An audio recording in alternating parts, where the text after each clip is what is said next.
خواجہ قطب الدین صاحب پہ بھی الزام لگتے رہے. ایک الزام یہ بھی لگا کہ قریب چلے گئے. ہوا کیا؟ جب بادشاہ مرید ہوا تو کہنے لگا حضرت جی میں نے بادشاہی نہیں کرنی, میں نے اب خانقاہ میں رہنا ہے. تو فرمایا بیٹا تو چھوڑ دے گا تو کوئی ظالم بیٹھ جائے گا. تو حضور پھر کیا حکم ہے؟ فرمانے لگے تو نے کرنی ہے. تو کہا حضور آپ وہ کہاں ہوتے ہیں, میں کہاں ہوتا ہوں, دل ہی نہیں لگتا. تو آپ فرمانے لگے میں ڈیرا اٹھا کے تیرے قریب لے آتا ہوں. خواجہ صاحب 1 کلومیٹر کے فاصلے پر ڈیرا اٹھا کے لے آئے. فرمانے لگے میں تیری تربیت کرتا رہوں گا, تو مخلوق کا بھلا کرتے رہنا. صلی اللہ علیہ, تو حضور کی امت کا اللہ اکبر. وہ قریب, اس وقت بھی لوگوں نے بڑی باتیں کی کہ دیکھو جی بادشاہ تھا نا تو پیر صاحب بھی نیڑے آ گئے. لوگ دیکھتے نہیں کہ اصل بات کیا ہے. خیر وقت گزر گیا, بادشاہی مرید ہو گیا, تو پھر دلی سارے میں اسلام, اتنا عدل انصاف, ہندوؤں کو بات پسند نہ آئی. انہوں نے کچھ مسلمان خرید لیے. سلطان شمس الدین التمش بیٹھا ہے دربار میں, جاگ رہے ہیں نا آپ لوگ, سب کہیے صلی اللہ علیہ. بڑی غور سے سننے والی بات. ایک دن سلطان شمس الدین تمش دربار میں بیٹھا ہے, قاضی عدالت بھی بیٹھے ہیں, مقدمات سنے جا رہے ہیں. باہر سے رونے کی آواز آنے لگی, چیخنے چلانے کی. بی بی بیان کر رہی, کیا ہو گیا کیا ہو گیا. وہ ٹال لگے ہوتے تھے بادشاہوں کے, وہ بجنے لگے, زور ہونے لگا. بادشاہ نے کہا اس فریادی کو جلدی بلاؤ. وہ اندر عورت آئی تو چیخ چیخ کے رو رو کے اس نے اپنے کپڑے پھاڑ پھاڑ کے, برا حال, 2 مہینے کا بچہ. لوگ اس کی آہو زاری پر اس کی طرف متوجہ. بی بی کیا ہوا, پانی پلاؤ بٹھاؤ, یہ کیا ہو گیا. کہنے لگی لٹ گئی, عزت برباد ہو گئی, تباہ کر دی گئی. میں کیا ہوا؟ کہنے لگی بادشاہ ایک شخص میرا غیر شرعی خامند بنا, پھر مجھے حمل ہوا, پھر میری گود میں یہ بچہ ہے 2 مہینے کا. اب گئی ہوں تو وہ کہتا ہے کہ میرا تو تیرے سے تعلق ہی کوئی نہیں. بادشاہ کہنے لگے یہ سلطان شمس الدین تمش کی جگہ ہے, اور میں نے رسول اللہ صلی اللہ علیہ وسلم کے دین کے مطابق حکومت استوار کی ہے. کون ہے جو تیرے ساتھ؟ ابھی گردن نہ کاٹ دوں گا, بات کر کون ہے. کہنے لگی تو کچھ بھی نہیں کرے گا, کوئی کچھ نہیں کر سکتا. لوگ کلمے چھوڑ کے بیٹھ گئے, توجہ ادھر ہو گئی. پراپوگنڈے بڑا اثر کرتے ہیں معاشرے پہ. رنگ ایسا عجیب ہے, انداز ایسا عجیب ہے. فرمایا بات تو کر. اس عورت کی آواز گونجی تو حالات ہی خراب ہو گئے. کہنے لگی بادشاہ حوصلہ پیدا کر سننے کا. کہا تو بات کر. کہنے لگی میرے گود میں جو بچہ ہے یہ قطب الدین بختیار کاکی کا ہے, یہ تیرے پیر کی ناجائز اولاد ہے. اٹھاؤ, پروفیسر سلیم چشتی نے PhD کی ہے, وہ لکھ رہے ہیں اس واقعے کو. تیرے پیر کا ناجائز بچہ ہے. ہاتھ کانپنے لگے بادشاہ کے. کہنے لگے یا اللہ کبھی تو قیامت برپا کر دے تو معاملہ ٹھیک ہو جائے, میں تیری زبان کھینچ دوں گا تیری گر. تو نے بات کیسے کی؟ کہنے لگی میں نے کہا تھا نا تیرے اندر حوصلہ نہیں, میری عزت تار تار ہو گئی اور تو پیر بچا رہا ہے. اللہ اکبر. سلطان شمس الدین تمش آسمان کی طرف دیکھ کے کہنے لگے مولا مجھ مجرم کو جس کی برکت سے اٹھا کے تو نے مسجد میں پہنچایا, آج مجھے تو نے کس امتحان میں ڈال دیا, یہ کیا رنگ تو نے زندگی کا بنایا ہے. کہنے لگی بلا اسے, اڑاب گردن. اللہ اکبر.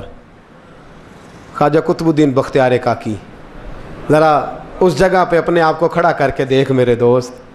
جو شخص دلی کے بازار میں نکلے تو دکانیں بند ہو جائیں, عورتیں گھروں میں گھس جائیں, جس کے نام پر چرچے ہوں دین کے, وہ شخص لاٹھی ٹکاتا ٹکاتا. عرس منانے آسان ہے, ڈھول ڈمکے کر کے گھروں کو جانا آسان ہے, پر ذرا ان کی راہوں کا مسافر تو بن انہوں نے انداز کیا اختیار کیا. حضرت خواجہ قطب الدین بختیار کاکی, خبر پھیل گئی. اتنی شہرت پاکیزگی کی نہیں ہوئی تھی جتنی اس جرم کی ہوئی. لاٹھی ٹکاتے ٹکاتے جب پہنچے نا بادشاہ کے دربار میں, بادشاہ اٹھنے لگا, قاضی اٹھنے لگا, لوگ اٹھنے لگے, تو قطب الدین بختیار کاکی کی آنکھوں میں آنسو آئے. مانے لگے بیٹو بیٹھ جاؤ, آج میں پیر بن کے نہیں آیا, میں مجرم بن کے آیا. اور کہا میرے مالک کا انصاف بھی دیکھو, دلی کا پیر آج دلی کی عدالت میں اپنے نا کردہ جرم کی صفائی دینے آیا. بڑی لاٹھی پہ ٹیک لگائی.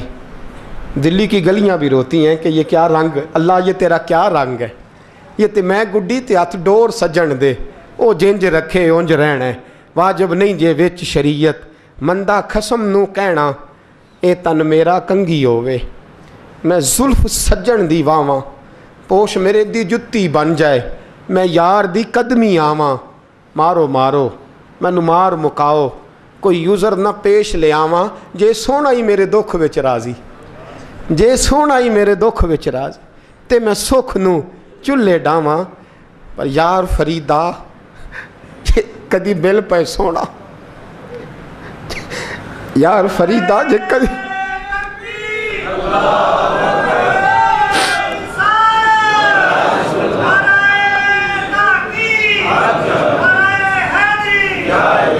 یہ کدی مل پہ سونا، بس انہوں رو رو حال سناواں، ٹیک لگائی ہے، کہنے لگی بی بی بول دے گواہی، کہنے لگی بی بی رب جانتا ہے، رب کا رسول جانتا ہے، پر میں تجھے نہیں جانتا، تو کون ہے؟ کہنے لگی اچھا وہ لوگوں کو بھیج کے تہجد کے بہانے پچھلے دروازے مجھے اندر بلانا، رب تیرا بھول جانا، پھر رونے لگی، پھر مکر کرنے لگی۔ مجھے بتائیے ایسا کوئی مقدمہ ہو تو لوگ کیا کہتے ہیں؟ یکدم حالات بدلتے ہیں کہ نہیں بدلتے؟ دلی کا ماحول ہی بدل گیا، سارا حرامگی بدل گیا۔ وہ عورت تو ہندو تھی، اس نے تو جھوٹ موٹ کے کلمے بھی پڑھ رکھے ہیں، اللہ اکبر۔ خواجہ صاحب پوچھتے ہیں گواہ ہے کوئی تیرے پاس؟ تو 4 کلمہ پڑھنے والے کھڑے ہو گئے۔ اللہ کرے کلمہ پڑھنے والے بکا نہ کریں، آمین تو کہیں۔ وہ کھڑے ہو کے کہنے لگے ہاں ہم نے آتے بھی دیکھا ہے، جاتے بھی دیکھا ہے۔ خواجہ قطب الدین صاحب نے نظر عثمان کی طرف اٹھائی، کہنے لگے اچھا جو تیری مرضی، میں گڈی تے ہاتھ ڈور سجن دے، وہ جنج رکھے اونج رہنا ہے، واجب نہیں وچ شریعت، مندہ خسم نو کہنا۔ کہنے لگے سلطان یار ایک رات کی مہلت نہیں دے دیتا؟ میں سویرے سلطان بھی رو پڑا کہ پیر صاحب میں نوکر اور میں مولتے، اچھا حضور جیسے مرضی۔ باہر نکلے، خادم کہنے لگا حضور سواری پہ بیٹھ جائیں، وہ مانے لگے نہیں یار آج پیدل جانا ہے۔ اس دلی کے چونکوں نے مجھے بڑی سلامیاں دی ہے، ذرا میں دیکھوں تو صحیح دلی کے بازار میری رسوائی پہ کیا کہتے ہیں، مجھے ذرا یہ پتھر بھی کھانے دے، ان کا ذائقہ بھی۔ پیدل گئے، دنیا سو گئی تو دلی کے بادشاہ نے اجمیر کی طرف منہ کیا۔ خواجہ معین الدین حیات تھے، بے خبر ہو جو غلاموں سے وہ آقا کیا ہے، بے خبر ہو جو غلاموں سے وہ منہ کیا۔ کہنے لگے معین الدین میں کوئی لوارس تو نہیں نا، میں کوئی لوارس ہوں کہ یہاں جو میرے ساتھ مرضی ہو جائے؟ تیری مجبوریاں درست، مگر تیرا وعدہ تھا ساتھ دینے کا، وقت آیا ہے۔ میں کوئی لوارس نہیں کہ اب تو اجمیر میں بیٹھا رہے اور میں دکھ سارا اکیلے برداشت کروں۔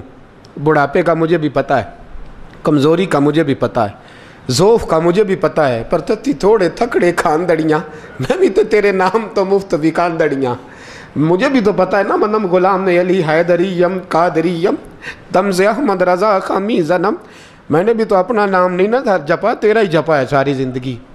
یہ لفظ کہے، کہتے میں رویا، آنکھ لگی تو حضرت خواجہ معین الدین صاحب خواب میں ملے۔ کہنے لگے قطب الدین میرا انتظار کرنا، میں پہنچ رہا ہوں، میرا انتظار کرنا، میرا انتظار۔ کیا کہا میاں صاحب نے؟ کہتے ہیں مالی دا کم پانی دینا، پھل کچے ہون یا پکے، اے پیر مرید دے سر تے ہی رہندا ہے، جھوٹے ہون یا سچے۔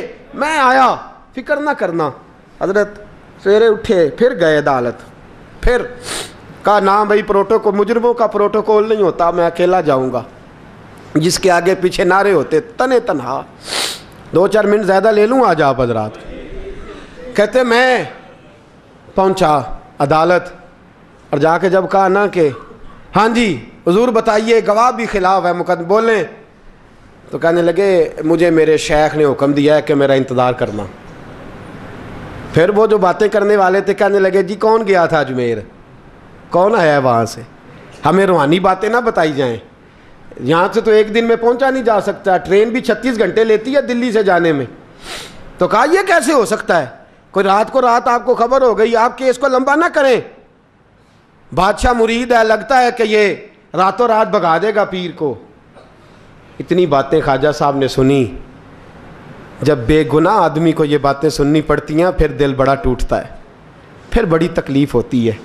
حضرت کہنے لگے یارو تمہاری مرضی. شمس الدین تمش کی آواز گونجی, فرمایا جیسے انہوں نے کہا ویسے کیا جائے گا. 3 دن کے لیے عدالت برخاست کر دی جاتی ہے. چیم گوئیاں ہونے لگی, پھبتیاں کسی جانے لگی. تیسرے دن شام کا وعدہ تھا, چوتھے دن عدالت جانا تھا. قطب الدین بختیار کاکی کے پاس لوگ آ کے افسوس کرتے تو آپ بولتے نہیں. یہاں تو لوگ صفائیاں دیتے ہیں, بولتے نہیں. فرماتے یار میں گڈی تے ہاتھ ڈور سجن دے, وہ جینج رکھے میں اونج ہی رہنا ہے, جیسے اس کی مرضی ویسے. جیڑیاں گڈیاں آپ پہ اڈیاں ہو نہ چڑھن اونچائیاں, وہی گڈیاں اونچیاں اڈیاں جیڑیاں سائیاں آپ چڑھائیاں. فرمایا ٹھیک ہے جیسے وہ رکھے میں راضی ہوں. اللہ اکبر. تیسرے دن کی مغرب کا وعدہ تھا. جب مغرب کا سورج ڈوب گیا نا, بڑے قافلے اجمیر سے آئے پر معین الدین نہ آیا. وعدہ کیا تھا یار نے آؤں گا دن ڈھلے. وہ خواجہ غلام فرید صاحب رحمۃ اللہ تعالیٰ علیہ فرمایا کرتے تھے نا, کوا کھانے لگا آنکھیں تو کہنے لگے کاغا اے تن سارا ہی کھائیو, میرا چن چن کھائیو ماس, میرے 2 نین نہ کھائیو, مینو پیا ملن دی آس. نے کہا سارا کھا جا, آنکھیں چھوڑ دے. اس نے کہا تھا میں آؤں گا, انتظار لمبا ہو گیا ہے پر میری امید تو نہیں نہ ٹوٹی. مغرب کی اذان ہوئی تو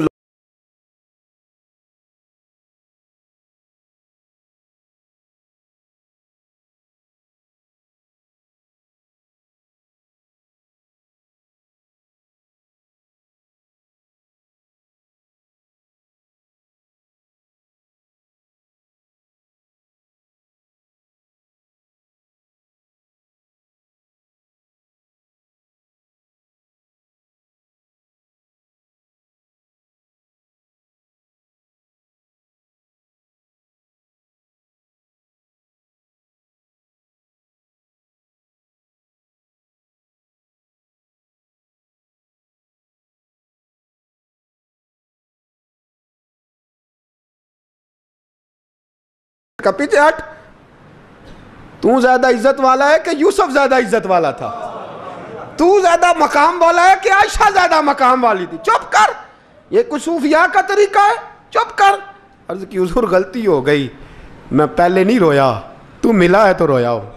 میں پہلے نہیں تڑپا, میں نے شکوا نہیں, تو ملا ہے. اپنا ہی کو ملے تو دکھ یاد آتے ہیں نا. فرمایا چپ کر, جا سلطان سے کہہ دے سویرے نماز کے بعد عدالت لگا دے. سویرے جب عدالت لگی نا تو خواجہ معین الدین صاحب بازو پکڑا خواجہ قطب صاحب کا, نکلے تو دیکھا لائنیں لگی ہیں, مجمع لگا ہے, آنکھوں میں آنسو آ گئے. کہا حضور آپ کیوں روتے ہیں؟ فرمایا میرا دل تھا لوگ میرے کتب کی شان دیکھنے آئے, یہ کتنے بدبخت ہیں, میرے کتب کی رسوائی دیکھنے آئے. کتنے نالائق ہیں, رسوائی دیکھنے اتنے آئے ہیں, شان دیکھنے آتے ہی نہیں. اللہ اکبر. جب میدان لگا خواجہ صاحب پہنچے, عورت کو کہنے لگی اللہ سے ڈر جا, وقت تھوڑا ہے, تو مر جائے گی. کہنے لگی مجھے داستانیں نہ سنائیں. قاضی صاحب سے کہنے لگے قاضی صاحب آپ حقیقت حال سے آگاہ ہیں, خیال کریں. کہنے لگے خواجہ صاحب دلیلیں نہ دیں, گواہ لائیں, واز نہ کریں. خواجہ صاحب رحمۃ اللہ علیہ کہنے لگے گواہوں کو بلاؤ. گواہ آئے تو خواجہ معین الدین صاحب نے نظر, تم ہو میرے کتب پر, میرے کتب کے جرم کے گواہ. ان کی زبانیں کانپنے لگیں, ہاتھ کانپنے لگے. میں بولتے کیوں نہیں؟ جب ان کی نظریں جھکی تو بادشاہ کہنے لگا اگر اب تم نے گواہی نہ دی تو تمہیں میں مجرم بنا کے 80 کوڑے ماروں گا. کہنے لگا جی دیکھا ہے ہم نے تہجد کے وقت. جب سب گواہیاں پوری ہو گئیں, عورت بھی تڑپ رہی ہے, رو رہی ہے, 2 مہینے کا بچہ گود میں ہے. اب بولیے. علماء ظواہر بھی کھڑے ہیں, حسد کرنے والے جلنے والے بھی کھڑے ہیں, ہندو تو ویسے ہی تالیاں بجا رہے ہیں. اجمیر کا بوڑھا, اور یہ آخری پھیرا تھا خواجہ معین الدین کا دلی میں. اس کے بعد ظاہراً دوبارہ نہیں آئے. اٹھے لاٹھی ٹکاتے ٹکاتے اور میدان کے اندر جا کے نا, بڑے میدان میں مجمع تھا, سر سجدے میں رکھا. کہنے لگے یا اللہ میں ہندوستان مرضی سے نہیں آیا, تیرے رسول کا بھیجا آیا ہوں. پھر اٹھے اور کہنے لگے مولا تیرے نبی کا فرمان ہے کہ میری امت کے علماء بنی اسرائیل کے نبیوں کی طرح ہوں گے. اگر یوسف کے لیے بچہ بول سکتا ہے تو میرے کتب کے لیے بھی بولنا چاہیے. اگر یوسف علیہ السلام کے لیے بول سکتا ہے تو میرا قطب الدین بھی سچا ہے. اس کے لیے پھر اٹھے, اس بی بی کی طرف بڑھے. لوگ کہنے لگے نہ جانے اب کیا ہوگا. جب اجمیر کے بادشاہ نے, عطا رسول نے, ہند الولی نے, امام الاولیاء نے کپڑا کھینچا اور کہنے لگے وہ بچے تو جانتا ہے نا تیرا باپ کون ہے, 2 مہینے کا بچہ. جب نانا بولا تو بی بی کہنے لگی اب کیا کر رہے ہو, بچے بھی کبھی بولے ہیں. میں بی بی چپ کر, ان اللہ علی کل شیء قدیر, میں کمزور رب کا ماننے والا نہیں, قدرتوں والے رب کا ماننے والا ہوں. وہ چاہے تو بچے بھی بولتے ہیں. قرآن کہتا ہے حضرت عیسیٰ بولے تھے انی عبداللہ آتانی الکتاب. مریم بھی تو ولی اللہ تھی, وہ نبی تو نہیں تھی. اگر ولی اللہ بنی اسرائیل کا ہو بچہ بول سکتا ہے, تو اگر ولی اللہ محمد عربی کی امت کا ہو تو بچہ پھر بھی بول سکتا ہے. یوں کپڑا ہٹایا, بچہ بول.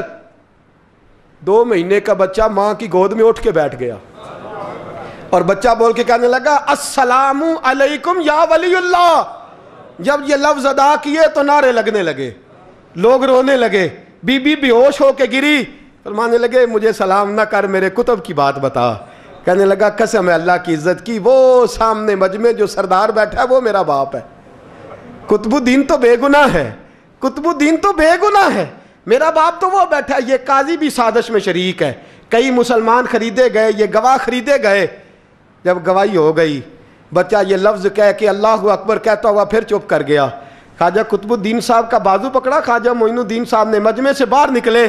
لوگ کہنے لگے حضور آپ کچھ بولتے نہیں. فرمانے لگے جس نے بولنا تھا وہ بول چکا ہے, جس نے بولنا تھا وہ جو جادو, وہ جو سر چڑھ کے بولے. فرمایا تم نے افواہوں پہ نظر رکھی اور میں نے اللہ کی قدرت پہ نظر رکھی. تم نے اس کے کردار کو جھنجھوڑا اور میں نے اس کے کردار کو تعمیر کیا. حضرت سلطان شمس الدین تمش بھی پیچھے دوڑے, کہا حضور کہاں لے جا رہے ہو؟ فرمایا کتب میرا ہے, میں جمائر ساتھ لے کے جا رہا ہوں. اب میں نے اپنا بچہ تمہارے سپرد, اب میرے پاس رہے گا. تم نے ستایا میری اولاد کو, اب یہ میرے پاس رہے گا, میں نے نہیں تمہیں دینا. لوگ راہیں بچھا کے, نظریں بچھا کے بیٹھ گئے, پاؤں میں گر گئے. کہنے لگے حضور ہمارے لیے نہیں, رسول اللہ کے دین کے لیے, ہمارے لیے نہیں, تعمیر شریعت کے لیے, ادائے سنت کے لیے چھوڑ جائیے. خواجہ صاحب کہنے لگے قطب الدین جا, تجھے چھوڑ کے جاتا ہوں, اب قیامت تک کوئی تیری رسوائی کی جرت نہیں کر سکے گا. عزیز یاد رکھ, نہ افواہوں پہ لگا کریں, نہ کسی برادری, کسی قوم, کسی شخص کے بارے میں ایسی باتیں. یہاں تو لوگ گھڑ گھڑ کے چیزیں لاتے, گھڑ گھڑ کے چیزیں لاتے ہیں, اور جن کی ہیں ان کے پاس بڑے دلائل ہیں اپنی صفائی پیش کرنے کے لیے. جو غربا مساکین ہوتے ہیں وہ بیچارے اپنی عزت پر لگا ہوا داغ دھو بھی نہیں پاتے. ہم بڑا لوگوں پر دھبا لگا کے ثابت کر گزرتے ہیں اور پھر صدیاں گزر جاتی ہیں. تیری میری غربت نے کیا مجھ کو زمانے میں بدنام, تیری دولت نے تیرے عیب چھپا رکھے ہیں. اللہ کا قرآن کہتا ہے جب خبر پہنچے تو تحقیق کر, خیال کر, اس کے بعد پھر آگے اس کو بیان کر. اللہ ہمیں سمجھنے کی توفیق دے. آخر دعوان ان الحمدللہ.